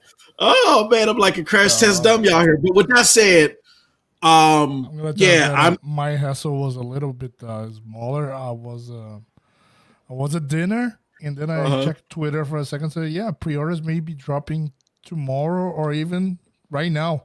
And I had to go do groceries for my wife. And I told her, "You know what, baby? I have something to do before I do your groceries, but I will do. So please, if you can give a bath to our son, I have some business to take care." But it was less of a hassle because I pre-ordered at Best Buy website. The only bad thing right now I can see is that they're gonna ship it to me at home, so there's no way I can. So you can't hide it. No, I got to. Also, I can't pick it up on the release date, so I gotta wait for the post to deliver at home for me. Oh wow! What I do is with my wife, man. I let her go. I be like, "Pick out what you want." You know what I'm saying? You want a new ring? You want a new SUV or something? Go ahead and get that. And when she's like, "Okay, all right, really?" I say, "Yep." And then you don't want anything, you must want something. That's what she hit me with, right? I'm good, babe. It's all love. You know what I'm saying? It's, we've been doing this for a long time. You know what I'm saying? Over 20 years in this thing, right? So then 2 weeks later come. Hey, babe, remember when you bought that 2020 SUV? Yeah, I don't even want to spend close to $40,000. I just want to spend $2,000 on a new PC. You know why? Because I'm a content creator now. I need this. You know what I'm saying? Hey, everybody be laughing at me on the show, man. Storm, man, what's going on with your dog shit PC, man? And that's how I get it, man. Yeah, I mean, so I do a little bit of manipulation, but it works, man. yeah. I was able to get away with that in the summer, but then we started looking for this house again. And ever since we started looking for this house again, she ain't having it, bro. She ain't having it. She got me. No, of course she's fine. My wife, she $80 will go out of the account here and there and all this other stuff. Oh, she's fine. But me, oh man, I can't get no toothpaste without getting questioned, you know. But I had to get it. No, I'm lying. We've been together for over like 22 years, man. We've been married for like 11. Yeah, it's the same thing here. Yeah, yep. We've been together forever, but me being crazy, she just ate just like several years ago said, okay, let's tie the knot, you know, kids and everything. That being said, yeah, man, I took that risk because here's what I'm thinking. I want to get the PlayStation 5 either to keep, to sell, and get that 30. I don't want a 3080. I want a 3070 card. You know what I'm saying? And then if I got to upgrade my motherboard too and add more RAM to it to really spruce it up, then if I sell it, I'll do that. But I would prefer not to have to do any of that if Stadia, if you listening, if y'all get all the damn third parties, you know what I'm saying, they want, you know, because I can play Godfall on PC even and deal with the Epic Game Store. Because if you think about it, if I'm buying the game per that partnership with Sony and Epic, I'm supporting them anyway, whether I buy it on console or not. Yeah. You know what I'm saying? So, but that's where I'm at. But that's it. Any other thoughts before, guys? I know we kind of went left, but any other thoughts? To the next one. No, sir. No more questions. Okay, lead us in, because you know I'm all over the place. Oh, I know that. Oh, yeah, let's talk about it. Yes, sir. Talk about it. So let me go ahead and take over. So recently, y'all, I made a video because xCloud dropped, right? And I had already been a founder. I got my badge and everything, you know. So I was like, how come I'm not seeing a flood, like an influx of content from all these Xbox fans that I know are diehard fans? Now, I saw like 8 or 9 videos at the time. It was like launch day. And I was like out there like scouring the internet trying to find videos. So I'm like, okay, maybe everybody's at work. You know what I'm saying? I just gave it a few hours. I saw 1 or 2 extra videos from xCloud, man, like gamers with their experience. The first one was not that good. It was not a good look at all. So immediately, you know me, I go back to thinking like, oh man, the tech Stadia's trash, is gonna fail. The tech don't work, is laggy as hell, latency everywhere, Washington Post, all Digital Foundry, everything came up. Mm-hmm. But I didn't see anybody out there talking about how bad xCloud was running. Mm-hmm. Now I tried it myself on my phone, y'all. I played Halo. I went right to the multiplayer. See, now that I'm a cloud gamer, I jump right to Halo in the cloud. Subpar experience for me. Now this is for me. I have a gigabit internet up and down. It's the same internet I use to stream y'all this 4K that people seem to like. You know what I'm saying? But when I try to play Xbox on Wi-Fi, I had issues. And I'm like, what is this? So then I said it can't just be me. And I saw this one guy, man, and he shared his thoughts. And I was like, wow, this is not good. Now, remember all that talk we got about Stadia being, it's a beta. They should just call it a beta. Even some of us in the community, it's a beta. It's whatever it is. It's data collection phase and all this. But at least they deliver you went out for a second. So at 4K, at up to 4K. I always put the up to on it. See, I'm smart. I always put the up to on it, just like Stadia did. So I'm not going to be out here when you see my tweets, I try to put up to in there as much as I can. So that way I don't have to worry about the fans and the ponies and the bots and everybody and the Nintendrones or whatever they're called, like hating on me, man. All I'm trying to do is welcome everybody to the party. xCloud, you should be joining forces with us. Brad Sams even said this, y'all. He feels that both of these platforms are needed as well as others because it's just going to propel cloud gaming forward. and that's what we wanted to do. Yep.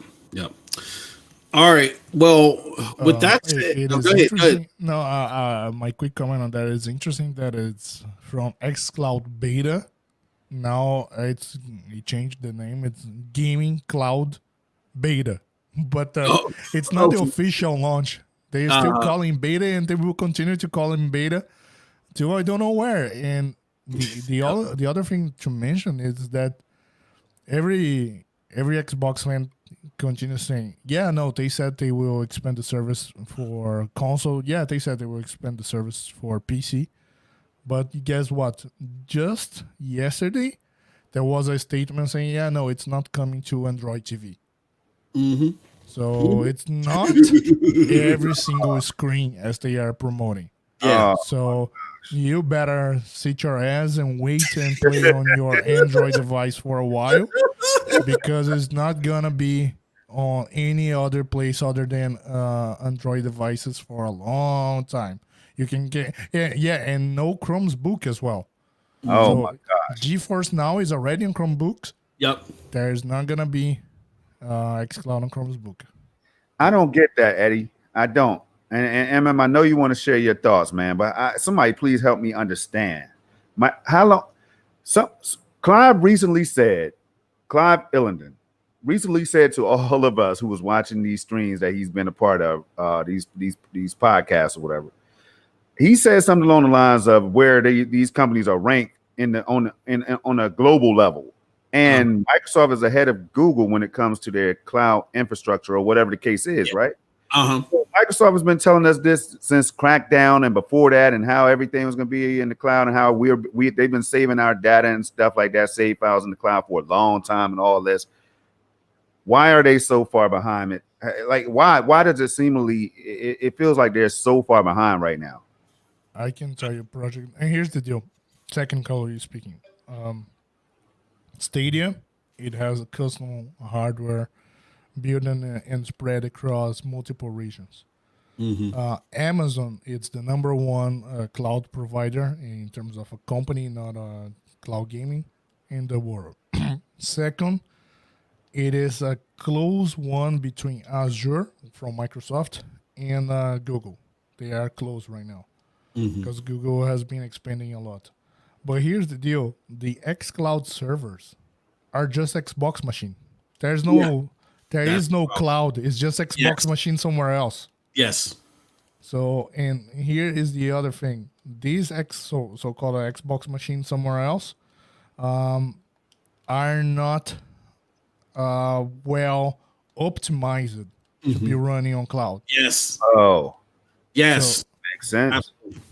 So that's why your experience will be just as the same as it is a console, but they are just keeping the login part of the game of the console and putting directly to the game. But it is these machines.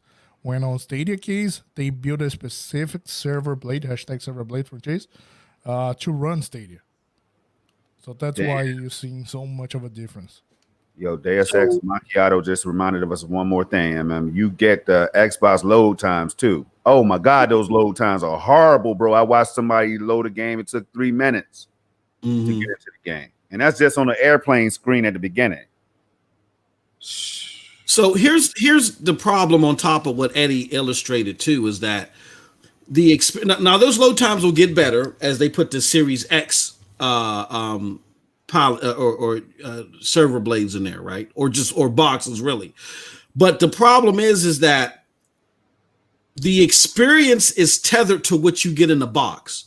So at some point in time, the Series S or the Series X's capabilities are going to become limited, right?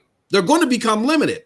Yep. And Xbox can't just go and say, oh, well, we're going to have increased capacity because we're going to upgrade our server blades. No, they have to make the way that they've set up their infrastructure, the blades have to work 1v1 with your strongest hardware. You know what I'm saying? That's at home in order for it to all to be compatible, because it all has to be compatible.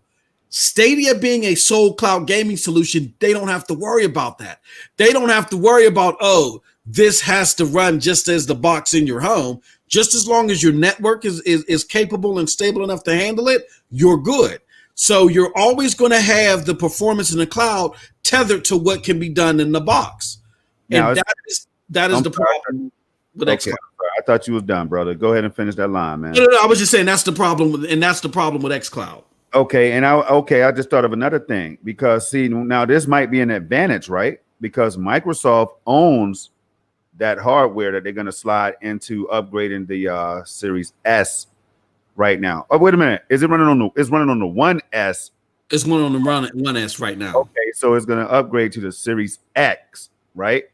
Yep. So they own that. I'm thinking is this going to be an advantage where Stadia has to go out and they're with AMD.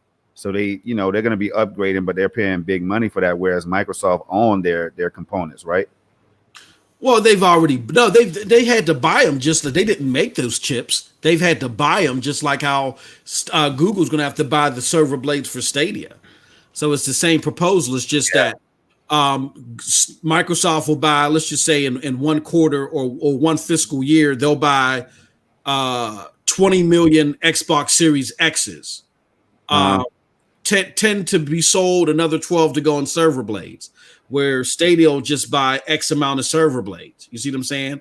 So yeah, I'm just saying the components that go into it, like, you know what I'm saying, the AMD chip and all that stuff. Oh, they've had to buy those wafers and those chips too. So just like how Stadia does. So okay, I was just wondering if, like, from a cost factor. Nah. So they really, and I don't want to bloviate and me talk around it until I remember it, but there's another factor that involves, let's just say if the Series X is a very poor performing platform that you got to take into consideration too, if it's performing poor in the home, and let's just say you want to automatically jump to the Series V, that's going to be a problem for them. So, it's not their way of doing it is not really, I think it would cost more money, but that's just me, but without me trying to, again, bloviate and sound more technical than I actually am, I prefer Stadia, because we can see Stadia's model is working better now just off of the capabilities right now. I mean, we can go back to the Serious Sam specs. That's not possible on current consoles. Yeah, I think they're gonna be. You're gonna see Stadia games, and you're gonna be able to put them beside the Series X games, and they're gonna look damn close, if not better in certain cases, man. This fall. What did they say, Eddie? It's all about the codecs. They talked about this at GDC and IO 2019, that they got to perfect the codecs, and they got to get the output hardware working. Once they do that, then you're going to see 1v1 graphic fidelity. Am I right, Eddie? Yeah, and actually, that it goes back a little bit to I had this conversation with Ashes to Ashes on our show on this past Tuesday. Yep.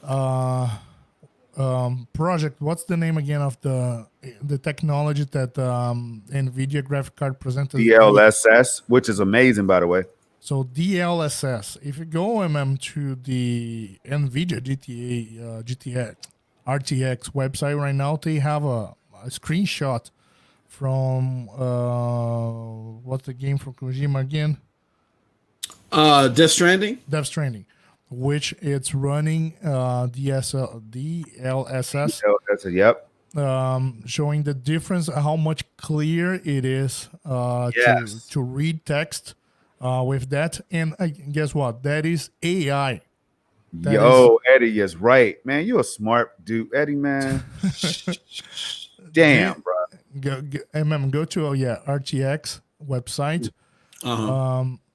Oh my gosh! Here it is, the deal, y'all. Oh, you just made me think about that's something. exactly right there. On top. I'm sorry. Right here.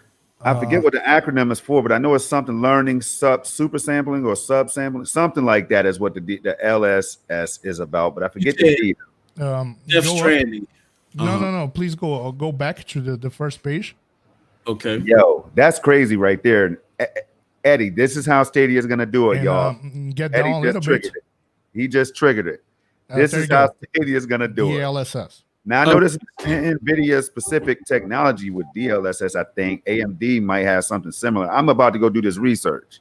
Is what I'm about to do after the stream. What I'm showing you see it shows way more clearly that you can read what is on the Sam's box or backpack or everything else. Everything is more clear with DLSS. But guess what, bitches?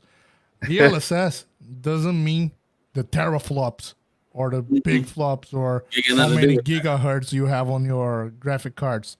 That is just AI. So it's AI making the game look better.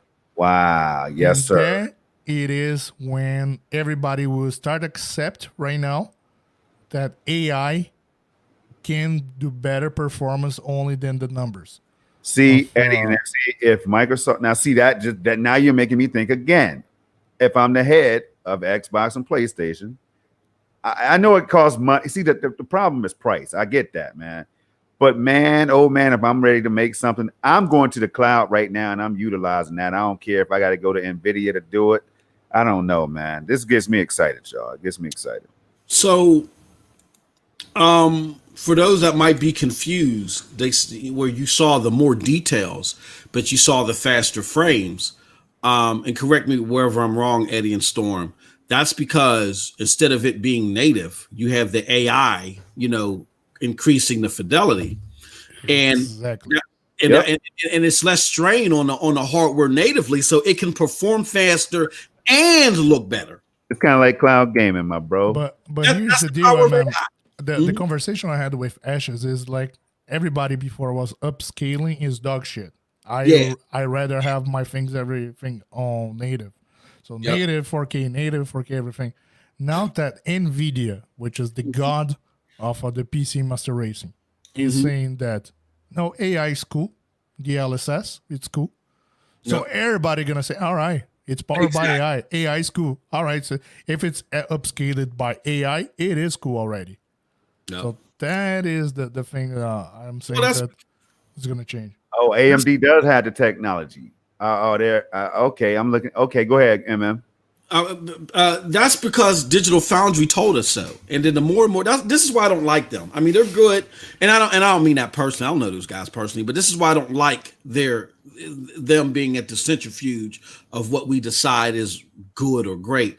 They're not based upon AI and all this new technology. They're not heavy proponents for. They are proponents for things that are induced by Daddy device solutions. So, once we get out of that Digital Foundry mind state, the more and more this will be clear. I want to show you guys one more thing though, just to focus on Storm's excellent game footage that we had put out there. Oh yeah, I forgot I muted him. And what is actually being shown out there. So this is footage from our good friend Paris Silly of Gamertag Radio, where he's talking about, I'm not going to play the audio, but he's talking about how perfect xCloud is running. I mean, he's making it seem like that it's Stadia 9.0, that xCloud is running perfectly. Yeah. And he's saying there's no lag there, that there's no lag or any performance issues, but he can't show you because he can't play and record at the same time, which we've already debunked that. Why the fuck you lying? Exactly. Why you always lying? Hey, definitely. Hey, over here, 720p. It ain't looking too gravy over here, y'all. Let me play the audio. I want y'all to listen to this, and I want y'all to particularly pay attention to the point where he says there is no lag, but he moves the controller, and you see just that. So let's play the volume.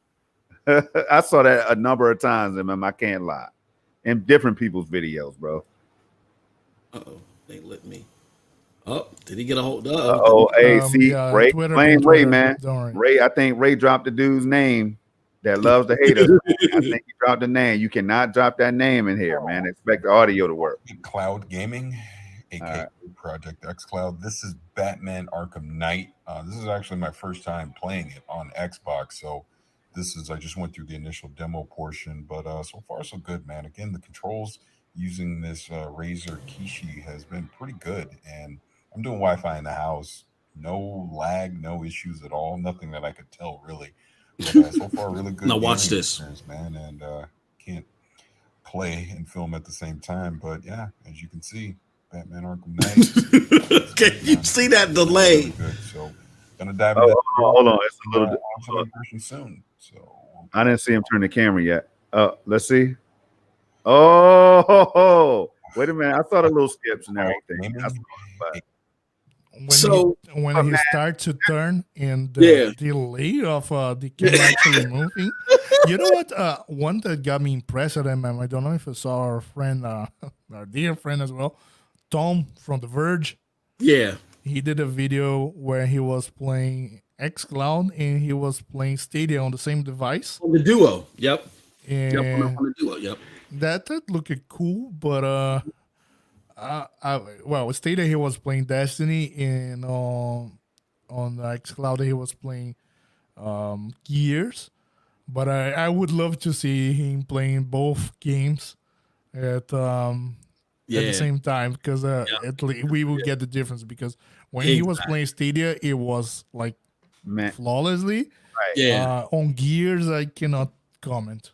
Let me tell you something. It's always more difficult to play a multiplayer game on a cloud service. Like when I go and play Destiny 2, it doesn't. I'm gonna tell you right now, it feels great, right? But sometimes it feels excellent. It doesn't always feel excellent because it's multiplayer, man. That's why. It's still a great experience, and I still can get 23 kills. And Bibbidi Bob just made shout out to Bibbidi for just dropping the 23 kill clip himself recently. You know what I'm saying? So you can play these games at a high level. And that's what I'm trying to say. But on xCloud, when I played Halo the other day, I'm talking about skip. All right, everything smooth. Skip. And that's what I was experiencing, man. I'm telling you, it was not good. And it wasn't on my end because Google Stadia runs like you see it run. Hey, Mars, man, you got that Division 2? Can you play that for the people, man? Shameless plug for your boy, man. You know what? I can't. I'd have to go. Right. Don't worry, we'll drop it on Saturday. We'll definitely drop it on Saturday, man. That's how cloud gaming should look. Well, you know what? Hold on. Let me see. I might be able to. Let me get out of this window, because what we'll do is we'll play that. Hey, let's do this right now, Storm, because we're going to take the last 20 minutes and go into our after party session. We're going to try something new. So we have some yappas. Yeah. We got some yappas. Yeah. Let me do some yappas first, and then we'll get that video. We'll play it on Saturday. Because so, let me put this out here first. Join the PNTS, not ONTS, PNTS Patreon to see after party. All right. So that is the PNTS Network Patreon right there. The last 20 minutes of the 2 hours we're going to be over there. But let me do this as well. Somebody had said something to me in the thing. Okay, I ain't gonna worry about that. So yeah, definitely join us there. We're gonna be talking about the things that we couldn't cover here, which was I want to talk about this. I want to talk about Risk of Rain 2. I want to talk about the Night Winter 3 that's supposed to come over tomorrow for Cyberpunk 2077, and then that Best Buy controller. But more importantly, we're going to talk about these Stadia PR people that hype up everything but Stadia. Yeah, we're going to get into that over there. So definitely join us over there. Last 20 minutes of the 2 hours. We'll let you right after this show. All right, so let's get into them yappas, man. Let's talk about these yappas, man. We got a few yappas, and we got a few of them. Let's bring them over here. Yeah, I know Alex said he dropped one earlier. Look like we got some from our homie Alec Kazam. So let's play the first one. What's going on, y'all? Alex Kazam. Can y'all hear that? As usual, love the show, love the community. One thing I want to talk about, people ask why I get frustrated. It seems there's a lot of kind of hypocritical stuff going on as far as Stadia says stuff like upscale AI machine learning. Even people in the community, they get upset with that. But then when Sony, Xbox, and even NVIDIA now say they're using machine learning and upscaling, people are okay with it. And it kind of really rubs me the wrong way. I really get upset with that. Why do you guys think it is that when Stadia says something, people don't like, but then their own community does the same thing and people praise it? Can you guys touch on that? Oh yeah, I can. I could definitely go first. It's because Stadia is what people love to hate right now because Stadia is out here dancing and they're shining in the lights right now, and they're bringing games to the dance too. You know what I'm saying? They're not out here with 30, 40 games anymore, y'all. You know what I mean? And again, keep in mind, you can't come at us with the old games talk anymore. You can't do that. Now, when you saw that one, MM2, see now that you want to pull all this stuff up, man, I wanted to, man, pull up that Game Pass list, man. If you can, while we're talking at some point, man, before this show wraps, bro. 150 games, that's what everybody's bragging about. Hey, man, I took a couple shots on Twitter. People throwing 150 games. How many games does Stadia have now? Hey, man, Stadia has over 80-something games right now, and a lot of those games are dope, and a lot of them we got for free, included with that, included with the Pro subscription at $9.99. Hey, yo, Project, if you allow me to add, so yeah, they're talking about games, and what about this new platforms that is coming out with no freaking games? Hey, man, we won't talk about it because it's in a different ballpark, man. We'll give them a pass on that. Let's talk about their cloud. You know what I'm saying? Let's everybody try xCloud out. I'll go ahead and plug it. Try it out today, y'all, on your Android phone, 720p. You know what I'm saying? You can't see me in 720p. I mean, I just want to know where the hell is the xCloud footage. I mean, this is where y'all, if you're curious about Stadia and you're like, well, I'm not sold yet, and you happen to be watching this, that's okay, that's fine. I get it. It's just like what the brother 64 said. Some people, if you hear a whole bunch of chatter, you're like, well, I don't want to be the dummy that steps out on the limb and gets caught up in that. So maybe Stadia is bad. But I want y'all to use y'all better senses. If xCloud is so great, how come nobody's giving you footage? And well, I'll tell you, part of that is because they can't get it on their desktop to record that bad boy, man. And some people we've seen like people stream PUBG from their phone. We see so much phone footage for game streaming. I see content creators that specifically play PUBG from their phone. So there's a whole bunch of streaming services, and along with all these free Rikishi tablets and whatever this shit is that they're giving out, they could be telling people go on Mobzian. It's an app. Go on Mobzian and record your phone footage, because we did it here. And when we compare Destiny on xCloud versus Destiny on Stadia, and it dropped everybody's jaws. So all I'm saying is that appeal to your better senses.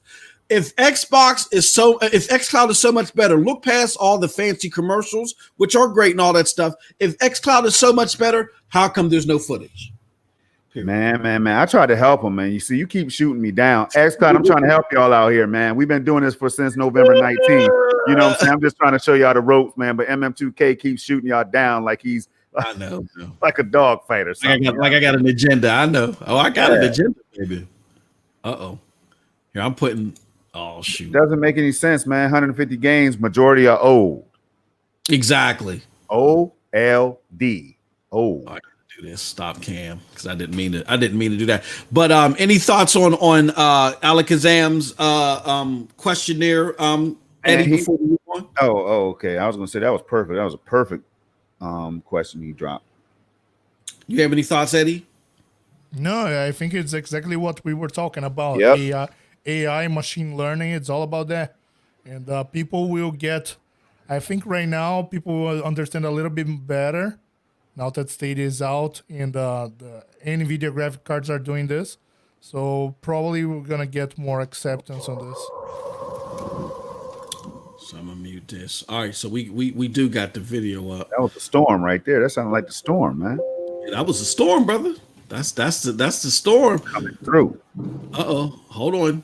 I'm trying. Oh goodness, there we go. All right, now we can do this while we got this playing in the background.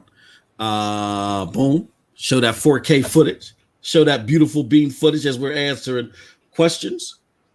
I don't like. Shadow. Now that's Shadow right there. That UI right there is from Shadow, y'all. I got Stadia running through Shadow, y'all. Shadow PC. Google Stadia, highly playable through another cloud service, man. Come on, y'all got to stay with me right there. Two cloud services being used simultaneously is what you're seeing.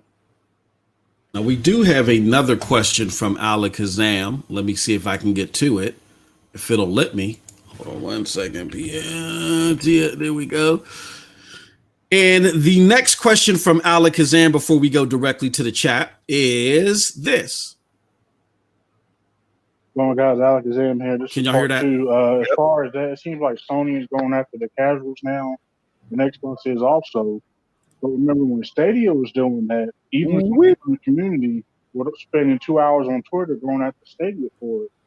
But now that Sony and Xbox are doing it, seems like it's okay, and that's really why I get frustrated. It seems like when Stadia does something, the whole world's against them, but then other companies that copy what they're doing and everyone's okay with it. And it really makes me upset. I really don't get it. Maybe you guys can touch on that also. All right. Yeah, I'll say this, Alakazam. One of the things that we as usual, love the show, love the community.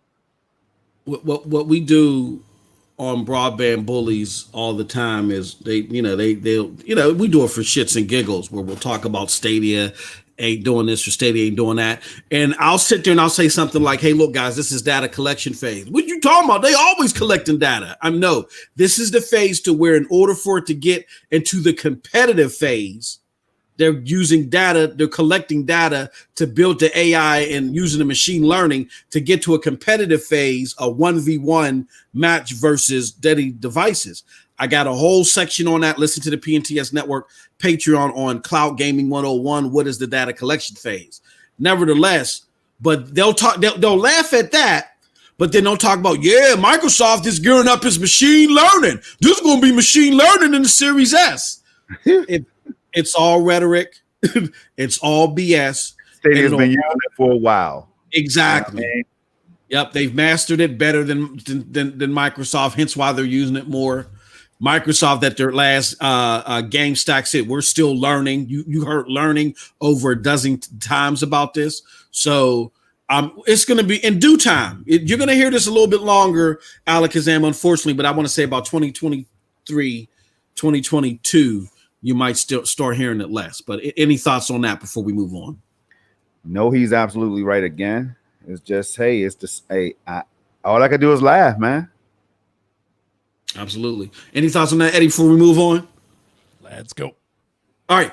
Storm, it's that time, brother. Can you invade the chats, man? Can you invade the chats? Let's see. Because I know they thought we forgot about them. Nah, we don't ever forget about the chat. Hey, Zajic said I can't even try out xCloud because I can't sub through the app. LOL. Look, wow. and it don't tell me how. So does it seem like it's kind of half-ass, Eddie, right now? Because you see, PlayStation dropped their PS Plus thing that you were talking about, man, the collection. I feel like it was half-ass, man. Are they trying to counter Stadia or what? What's your thoughts? No, I don't believe they were countering Stadia, but they just added, all right, we got to do something about this Xbox and Xbox. Although we know we have PS Now, but let's do this thing here. Let's grab all of these games that a lot of people have played, or even like people already own this game, and we're gonna give some of these games for people. But that's the weird part on the PlayStation, because if you are already a subscriber of the PlayStation Plus, you've already had many of those games, Eddie. I got a lot of those games for free on the PlayStation Plus. So like I got Until Dawn, I got a Detroit Become Human, I got a lot of these games I already had. And they said, dude is smart, man. You're gonna get these games right now on the PlayStation 5. I say, all right, I already have those games on PlayStation 4, so why do I have to buy a PlayStation 5 again? Fuck! Exactly. Yep. So technically, if you sign up for PS Now, you're buying those same games again. Damn. Hey, Charles says, so is Patreon by month, MM2K? Patreon is by month. Yep. So we have different tiers. We got a $1 tier, which will get you to our general content, which I do pretty much every day. I'm always going for a walk and popping shit pretty much during my walk on the latest gaming content. But then we have things like this, the after show, that is part of our War Room tiers. Like we have a Stadia War Room, Xbox War Room, PC, blah, blah, blah, so forth and so forth, right? And if you want the extra content like this, the after shows, that's $3 a month. You know what I mean? So yeah, it's all by month. But $1, all it takes is $1 in the dream. It'll get you access to the extra content. And it's not that we're trying to necessarily put up a paywall, but what has happened is people have said, hey, PNTS or MM2K, y'all got a Patreon. We create one, and people are giving stuff to the Patreon, but there's no content out there. You know what I'm saying? So we got to make content for the people, and they're appreciating it, and we're more and more people are signing up, and we really appreciate it. So that's how it works. Got you. Let me see. Boom, boom, boom, boom. Yeah, it seemed like everybody else is just having a good time right here as I scroll up, man. A good time. I did want to highlight what Daryl said, though. Okay. Stadia is good, and the perfect example is when Ubisoft paid the YouTubers to play IFR, and I should know what the hell that means, but I don't right now. And nobody mentioned Stadia in the comment section or in the YouTube videos. Immortals Phoenix Rising. Oh, God. Thank you. Okay. IFR is what we should call it. I like that. Yeah, I like that better. Yeah. Yeah. When they paid the YouTubers to play Immortal Phoenix Rising, and it's nobody mentioned Stadia in the comment section. It's like that video from Ray and the boy Young Ye. Yeah. The saltiest man alive, definitely. Let's do 2 more questions, and then we'll wrap it up and head on over to the after show. So let's just see if we can find 2 more questions, Storm. Okay, all right. So we got, let's see, Amazon. Okay, I told you people are having a good time, man. It's not really a lot of questions. Let's see. Yeah, no, I can highlight here at the end. Kenny G was saying, I think PlayStation is not ready for the cloud, so that's why they're completely ignoring it. Yeah, man, they need to get it together because the cloud is where it's at, and they have a catalog that I know I would spend money. Come on, PlayStation, get it together, man. Chris said, "Is that why it takes so a long time to boot? Because it's waiting for the Xbox somewhere to turn on?" Laugh out loud, talking about xCloud, man. That could be it, Chris.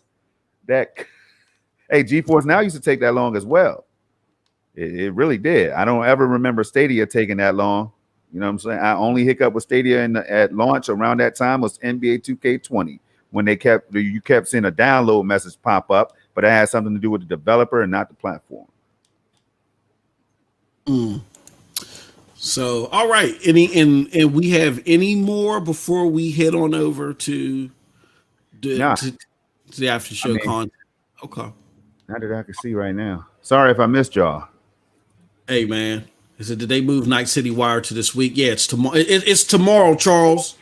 And then Alakazam did throw out one last question. He asked, what do y'all think about AMD?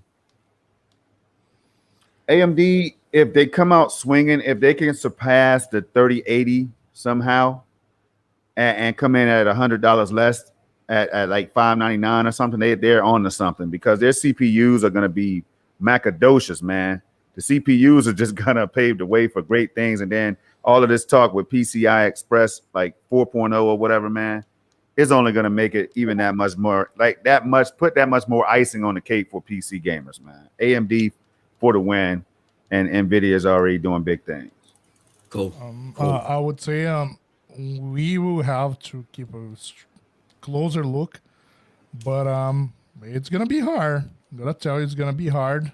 NVIDIA did an amazing job, especially price-wise.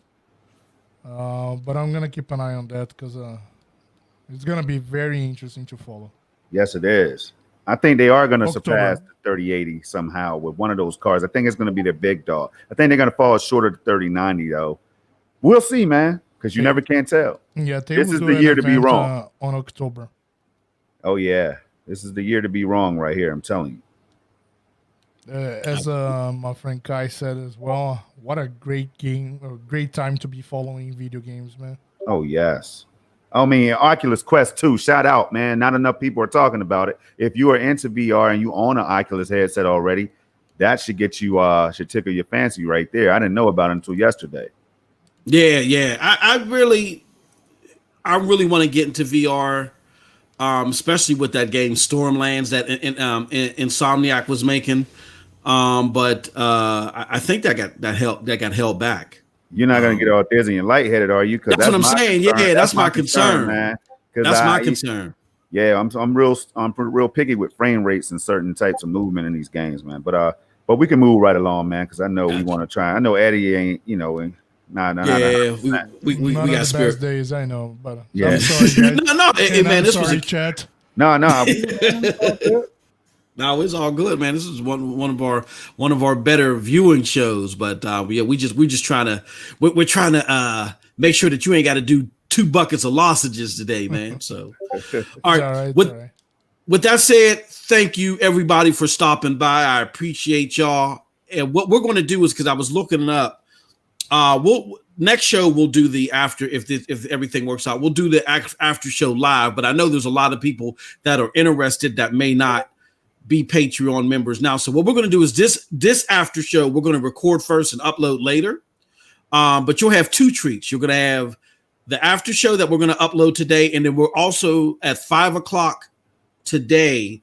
I'm going to have my video where I'm popping shit on PlayStation. I recorded that earlier today. And so my good homie JXR, I know what he's going to do. He's going to become a Patreon member so he can hear it. He said he'll pay $10 and $5. So all we need is 3, good brother. You can hear it. So yeah, but definitely, if you want to be a part of all that extra great content, definitely go to that link below, patreon.com/PNTS network. And with that said, we're going to close on out. We're going to start with Eddie first. Eddie, where can the good people find you, my brother? Thanks, man. Everybody, I'm available at Eddie Player One. I will try to be doing a music production here. We're gonna see if how it works, but I got some requests here to do a music. We'll see how it goes. Definitely. And Storm, Eddie, while Storm is going through his intro, and Storm, you ready your channel up too? If y'all can drop your links below. Storm, where can they find you at, good brother? Well, you can definitely find me right here on YouTube at Project Storm. You know what I'm saying? Look for my logo, because there's a couple Project Storms out there, but they have nothing to do with gaming. But when you stop by the channel, you see 4K content, you know that's me. I try to do a good and eclectic mix of 4K content across multiple platforms, but that's going to be a little thin. It's going to be kind of Stadia biased this fall, I think. Stadia and PC, you know what I mean? But so you can definitely find me there, and on Saturday, 12 noon Eastern time. You know what I'm saying? We're going to be doing this SML podcast with right here, none other than MM2K that we have right here hosting this show. So guys, come on out there on Saturday if you're not doing anything. Bring your food, bring your popcorn, bring your loved ones. Don't bring the kids though. I don't know. Yeah, don't bring the kids, man. Yeah, I don't know about the kids. When you got crazy people like Salt Ye, Ray Sherrod that call up to the thing. You know what I'm saying? I don't know if you want the kids there. Yeah, man. Shout out to Ray. I mean, shout out to Salt Ye. Shout out to Salt Ye, man. Don't put no names on. Yeah, don't put the but yeah, drop your link, Storm. Chris. Shout out to Chris. He got Eddie's link. Shout out to Chris. With that, and thank you, Chris, for all your help too, man. Helping me. Can you get my link for me, man? Because I'm slow, man. Chris was helping me out behind the scenes. That one last part, Chris, I don't know how that happened. I gotta fix that, but thank you for all that, man. With that said, that's it. Like I said, we're going to record the after show. We're going to talk about a couple things real quick. It'll be up later. I'll send a tweet to let everybody know what it's up. Follow me either at MM2K or Stadia Dosage on Twitter. And thank you all for your support. With that said, you all have a wonderful, wonderful gaming day. Peace. See y'all. Stay safe, cause I follow my God.